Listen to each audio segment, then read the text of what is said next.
Toda vez que eu mentoro alguém, seja num curso que eu faço, seja numa palestra, no workshop, ou seja individualmente, eu noto um padrão de comportamento. E eu até brinco com as pessoas. Se você está aqui hoje, é porque você tem algum problema. Se você não tivesse um problema, você não buscaria esse conhecimento. E o conhecimento acaba sendo essa estratégia eterna para adicionar portfólio para que você possa resolver problemas. Muita gente vive sem o conhecimento e tentando resolver problemas sem ele, o que normalmente é uma vida acidentada. Outras pessoas vivem buscando conhecimento para resolver problemas, o que a maioria das pessoas fazem, e outras pessoas buscam conhecimento como um estilo de vida, que poucas pessoas fazem, que é tornar o conhecimento uma rotina, a busca pelo aperfeiçoamento do que você sabe, como se fosse algo inserido no seu DNA, no teu dia a dia, por exemplo. Essa perspectiva que eu trago, ela é mais aprofundada quando eu tento entender o problema que as pessoas trazem ao buscar mentoria ou cursos de conhecimentos e afins. Há aqui outro padrão.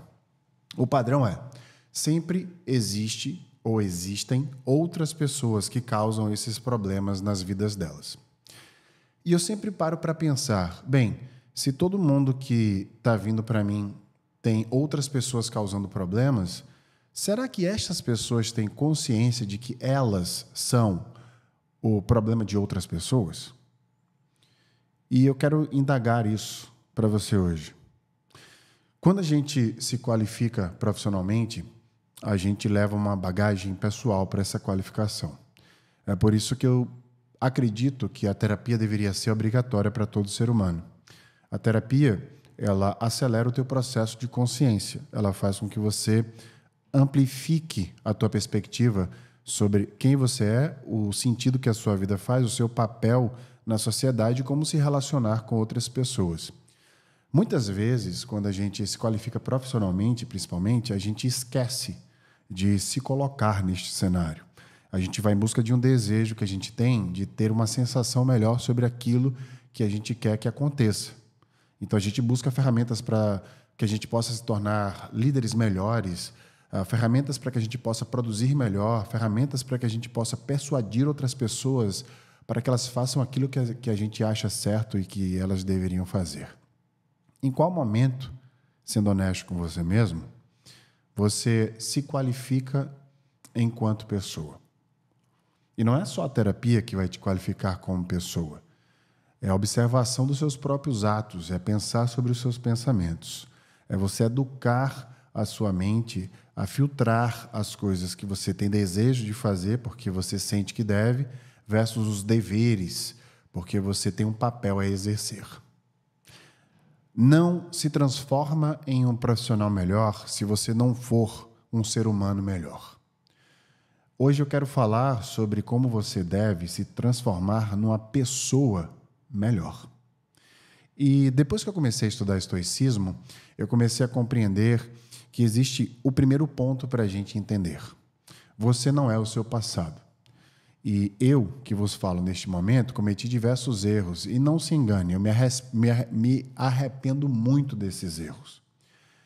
E se eu pudesse voltar atrás, é claro que eu faria de maneira diferente, mas eu não posso. Então eu aprendi a aceitar que no passado eu não tinha a consciência que eu tenho hoje. Não é que eu me transformei numa outra pessoa.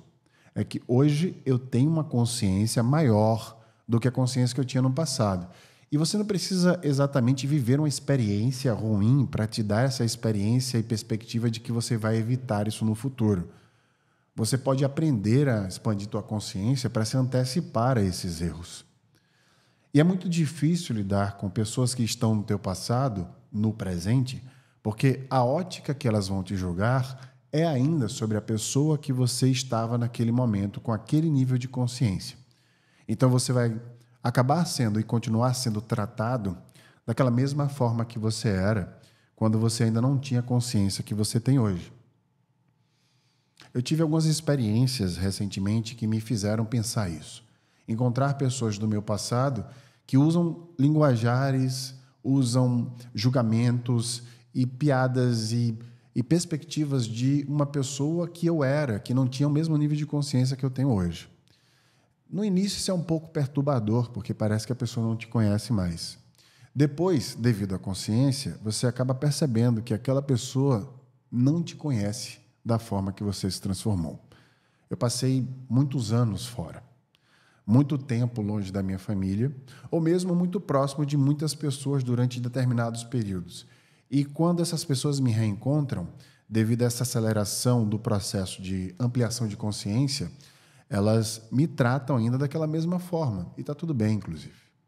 Eu entendo e muitas vezes, na maioria delas, eu gosto, inclusive. Isso ativa memórias afetivas, mas não me representam mais, em muitas vezes. Esse ponto que eu fiz, ele quer dizer o seguinte: nós somos para as pessoas a performance que nós temos na frente delas. Então, a gente não pode necessariamente culpá-las simplesmente porque no passado ou em alguma interação que a gente teve com elas nos julgaram daquela maneira. A gente tem um papel para entender. Por isso que eu falo que é preciso primeiro se qualificar enquanto ser humano para depois se qualificar enquanto profissional. Quais são os valores que você tem e que você se posiciona sobre eles hoje e que no passado você não era tão criterioso, não priorizava tanto? Esse exercício que eu vou te passar agora é um exercício que eu valorizo muito e que me distancia bastante da pessoa que eu era há alguns anos. E eu consigo tangibilizar a diferença entre o Wesley de 30, 33 e 35 anos, por exemplo. Pouco tempo, mas muita consciência. Diferente, desdobrada, percebida, porque eu investi tempo em me conhecer melhor e aceitar a pessoa que eu estava me tornando e que eu deveria me tornar. Esse exercício é muito simples e objetivo. Você vai fazer uma lista dos valores, de fato, que você mais cria perspectiva, que você gosta mais, que você se identifica mais. Dentro desses valores, eu gosto muito de selecionar 10. Você vai escrever do lado o quanto você decide e o quanto você vive esses valores no teu dia a dia. Depois, você vai fazer uma terceira lista do quanto você não engajava com esses valores no passado. Esse exercício vai te dar 3 perspectivas diferentes. A primeira perspectiva é uma consciência do quanto você está distante ou próximo de viver a sua vida dentro desses valores. A segunda perspectiva é do quanto você ampliou sua consciência para decidir viver cada vez mais um estilo de vida que abrace a pessoa que você é dentro dos seus valores. A terceira perspectiva é o quanto você mudou em relação a eles. Ou seja, no passado, você era uma pessoa que desses 10 itens abraçava mais 2 e negligenciava 8. Hoje, você ativou mais 7 deles, por exemplo, e se torna uma pessoa mais próxima de ser aquilo que você gostaria. Esse exercício vai te dar também consciência de como você está exercendo esses valores com as outras pessoas. Por exemplo, essa semana eu dei diversas aulas, e semana passada também, inclusive hoje eu estou indo para Minas Gerais para fazer mais uma aula pela Fundação Dom Cabral em Nova Lima. Nessas 3, 4 aulas que eu dei essa semana passada e esta agora que eu estou dando, eu estou fazendo um exercício justamente de qualificação de perspectiva sobre como você decide com qualidade as coisas que você escolhe viver na sua vida. E um dos pontos de interseção que eu estou fazendo é como você é um problema na vida de outras pessoas. Porque muitas vezes, quando as pessoas listam esses valores e se relacionam com você, por exemplo, você pode estar, de alguma maneira, impedindo essas pessoas de viver o que elas gostariam de viver. Primeiro ponto, as relações pessoais que você tem. As pessoas que estão ao seu lado, um parceiro, uma parceira, um amigo, uma amiga, seu pai, sua mãe, seus irmãos, seus filhos. Segundo ponto, as pessoas que trabalham com você. Essas pessoas podem, de alguma maneira, estar sendo negativamente impactadas pelas suas escolhas. Este episódio é unicamente para te questionar se você está fazendo minimamente o seu papel para que seja um exemplo daquilo que você mesmo busca. Porque o que adianta as pessoas darem aula de finanças e não terem investimentos muito bem feitos? Do que adianta você mentorar pessoas se você mesmo não consegue se mentorar e dar resultado na sua própria carreira? Do que adianta você querer ser um bom pai, querer que o seu filho ou sua filha tenham comportamentos exemplares se você não faz isso? O que adianta você querer que alguém leia mais se você não lê? O que adianta que as pessoas bebam mais água se você não bebe? Que as pessoas façam exercícios físicos e você não faz? Eu acho que de todo tipo de liderança que eu já dei aula, a liderança, por exemplo, é o tipo de liderança que eu mais gosto de ensinar. Porque se você não consegue fazer na sua vida aquilo que você ensina, não apenas as pessoas não vão te dar autoridade por isso, mas você mesmo não está sendo coerente com aquilo que você acredita que deve ser feito. Existem exceções em tudo, é claro. Tire as exceções e se coloque num ângulo de perspectiva próprio. Antes de sair de casa, você se olha no espelho para ver se a sua aparência está em dia. Mas será que você se olha para dentro, por dentro, e se pergunta todos os dias 2 perguntas importantes? Como eu estou me sentindo hoje? E 2, como eu quero que o dia aconteça? Você não vai controlar nenhuma dessas coisas, mas você vai se perceber melhor. E dentro dessa percepção que você vai ter de você mesmo, você vai poder influenciar melhor as decisões que você vai tomar no dia a dia. Naquele dia especificamente. Hoje eu não acordei muito bem. E eu tive consciência disso porque quando a gente acorda e não está se sentindo muito bem, a gente sabe. Mas não é só sentir. Entre sentir e perceber, existe uma aula. Existe um abismo. Existe um investimento de consciência.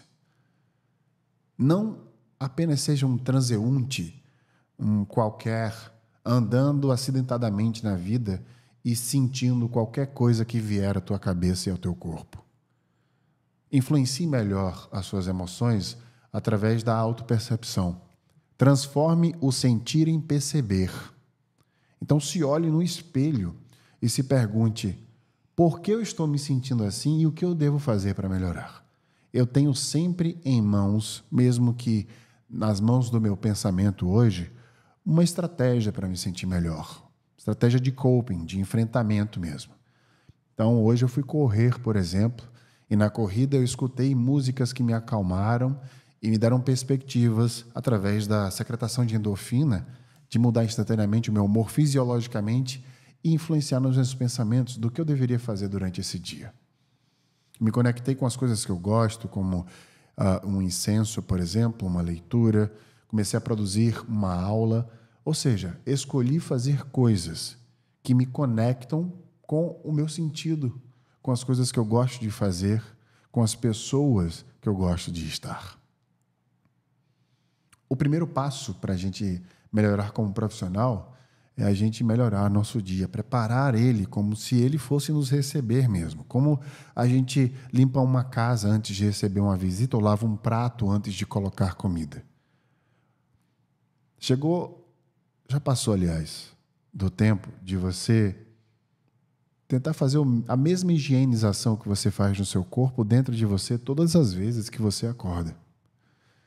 Contato com a natureza, uma bebida, um chá, um café, uma água com gás que seja que você goste. Quanto tempo você dedica simplesmente para se apreciar quando você acorda? Ser gentil com você mesmo ou com você mesma. Como é que você pode ser gentil com o mundo inteiro e não pode ser com você? Para você melhorar como profissional, você precisa melhorar como pessoa. Eu trouxe aqui, para finalizar esse episódio, um dos meus livros favoritos dos últimos tempos, que é o Diário Estoico. Eu gosto muito desse livro. Eu nunca li um livro tão lentamente na minha vida como eu estou lendo esse livro. O livro tem aproximadamente 500 páginas, e eu estou ainda na página 229. Eu já devo estar com esse livro há uns 2 meses. E são 366 lições sobre sabedoria. Para mim, sabedoria é superior à inteligência. Consciência é superior à inteligência. A gente passou muito tempo buscando inteligência, admirando pessoas inteligentes, e passou pouquíssimo tempo buscando sábios, pessoas que ampliam sua consciência. O que é melhor, decidir algo rápido, resolver um problema de maneira eficiente, ou ter consciência de que mesmo que demore, estamos fazendo a coisa certa? E, a propósito, a gente está percebendo o caminho que a gente decidiu trilhar. O que é melhor, chegar mais rápido, conquistar mais rápido ou curtir mais, mesmo que demore um pouco, todas as coisas que a gente já tem? Eu quero finalizar hoje falando sobre algo interessantíssimo que me abriu a perspectiva sobre a pessoa que eu quero ser todos os dias e que eu me empenho em ser, que é uma pessoa que se desmembra de todos os erros que cometeu, que comete e que vai cometer, e que tem consciência que se aceita acima da aceitação pública. Não é que eu não ligue para a opinião dos outros, é que a minha opinião sobre quem eu sou é muito mais importante do que a deles. O livro diz o seguinte, abre aspas, pois a filosofia não consiste em exibição externa, mas em prestar atenção ao que é necessário e estar consciente disso. Fecha aspas. Foi Rufo quem disse isso. O monge veste-se com o seu hábito. Um sacerdote põe seu colarinho. Um banqueiro usa um terno caro e carrega uma pasta. Um estoico não usa uniforme e não se assemelha a nenhum estereótipo. Eles não são identificáveis por aspecto, pela visão ou pelo som. A única maneira de reconhecê-los é pelo caráter. Eu quero finalizar te perguntando: como é que você é reconhecido? E como é que você gostaria de ser reconhecido? O abismo que existe entre a resposta dessas duas perguntas é o plano que a sua vida deveria tomar.